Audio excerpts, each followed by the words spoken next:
What up? Back at it, back again, whatever. What up? Back at it. Yeah.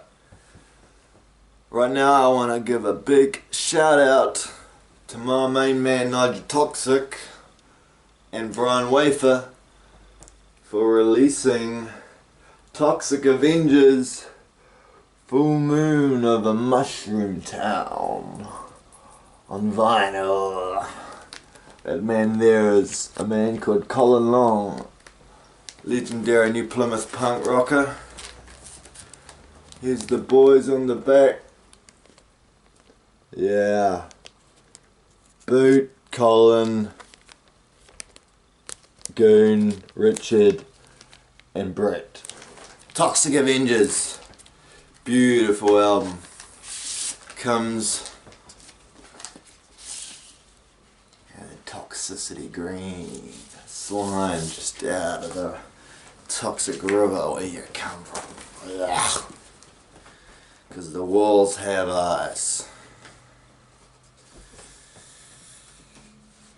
And so do you. So this is about being a world traveller before my time. So I've grown up in a whole lot of places. This New Zealand shears, it isn't, I did my main time of growing up in New Zealand, but I lived in Brunei for a couple of years. I lived in Brunei. It was a trip. Brunei was a trip. It was probably the longest place I lived in out of New Zealand. I think when I was really little I lived in Madagascar for like a little bit. I don't know, Borneo, I don't know. I was a little man, but when Brunei, see we were living in Brunei, I must have been, I was a youngster till about 4 to 5, and then we came back to New Zealand. The parents split, and then they did that old thing, let's get back together, it's gonna be all good again. Yeah, no it wasn't. We went back to Brunei, maybe lasted a year or two, had to come back to New Zealand, and here I am. Oh, we lived in Canada for a little while, I think. Anyway, world traveller. This is about a trip to Bali. Me and my brother travelled to Bali to see my old man. My old man Peter Bjarnason. Look him up, he's no good. It must have been around 2001. I was around 11 or 12. 2001 or something. And yeah, he was a couple years older than me, around 14. So a whole lot of shit happened on this. I don't know where to start. Okay, first we were in this shitty motel with Peter. We met up with him and by Kuta Beach sort of, and nothing too much happened. We just explored the markets and all that shit by the beach with Dad.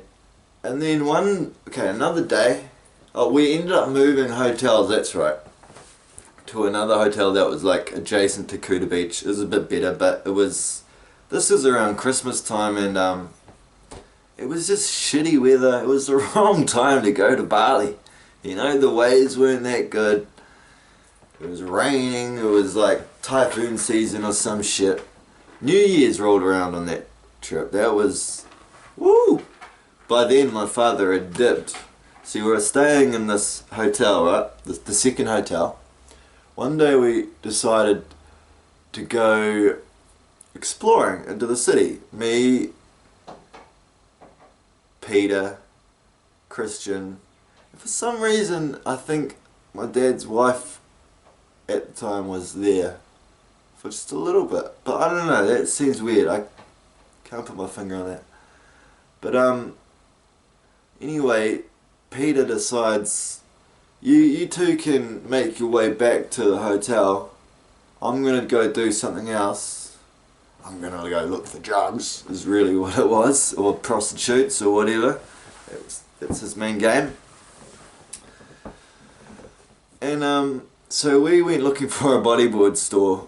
I'm pretty sure that's what we did. Me and Christian went looking for a bodyboard store. Christian, what up? That's my brother. He's a righteous man. And we got lost. We got lost in Bali. Very lost. And it was hours and hours, and I was like, shit, Christian, we gotta make our way back. We don't know where the hell we are. And we're just stuck in the middle of these barrios, walking around. It's just all shacks. It's fucked. It's bad neighborhoods. People were looking at us like, what are these two little kids doing here? And I was like, shit, man, I'm gonna go ask someone for a lift. We have to get a ride. So I went up to the scooter dude. I said, yo, I'll give you this amount of money if you could take me and my brother to Kuta Beach. He's like, yep. In his dialect, yep, whatever. Yep, let's do it. So, me, and Christian, somewhere it was, I don't know, it was 3 of us on a scooter, zipped back to Kuta. Now when I say zipped, it was a long zip. It took like 45 minutes of scootering, something like that. Maybe it felt longer, but by the time we got back to Kuta, it was nighttime. It was dark. The moon was out. It was full moon over Kuta town. And we had just saved ourselves. Thank you, Scooter Man. It could have been worse that day. Anyway, one day, I think Dad decides, I don't know, maybe he didn't decide, maybe his work called up or something, but it's a bit fucked up. He says, I have to go back to work. I'm gonna drop you guys to Tommy's house. Tom. Thank you. Tom saved us. My dad dropped us off at one of my mother's friends from a long time ago's house that my dad doesn't even know. And this guy was just happening to live in Bali at the time with a wife and some kids and shit. And my dad just drops us off there, right? And leaves to go flying. He was a pilot. Imagine that. Imagine your pilot is methed up and my dad. Bet you're glad he ain't fucking flying no more, eh? Yeah. I gotta stop swearing. I can't get no monetization if I swear, man. Fucking, oh. See, there it goes. I gotta curb that, you know? You gotta keep me in line. Okay. So, we stayed at Tom's house for about 2 weeks. New Year's rolled over when we were in Tom's place. He took us out on the town. That was excellent. I was gonna say another word, but it was excellent. Apart from Tom drinking the Iraq, and that's like homemade liquor sort of stuff in Bali, and he got like blinded, and it was bad Iraq. He got blinded and he was sick for about a week. He had to anyway sort out our passports or something, our tickets home, and it was like hours at a consulate or whatever it's called. And that was just, you know, good times in Bali, man. Good times of travelling with Dad. No. I did have some good times, but I just want to tell you about it, you know. So, New Year's, Bali. it's raining hardcore, everyone's out partying, everyone's going loose. I remember there was a power line had been knocked down and it was just going all over the road and people were dancing around it.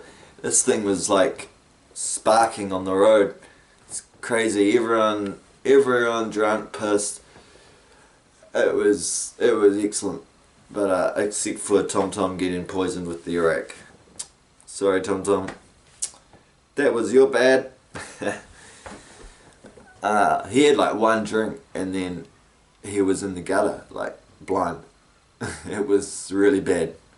Bad news. But before that, he took us right up the